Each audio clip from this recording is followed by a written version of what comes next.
أعوذ بالله من الشيطان الرجيم.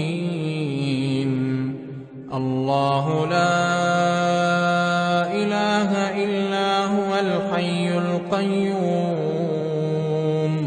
لا تأخذه سنة ولا نوم له ما في السماوات وما في الأرض من ذا الذي يشفع عنده إلا بإذنه يعلم ما بين أيديهم وما خلفهم ولا يحيطون بشيء من علمه إلا بما شاء وسع كرسيه السماوات والأرض ولا يئوده حفظهما وهو العلي العظيم.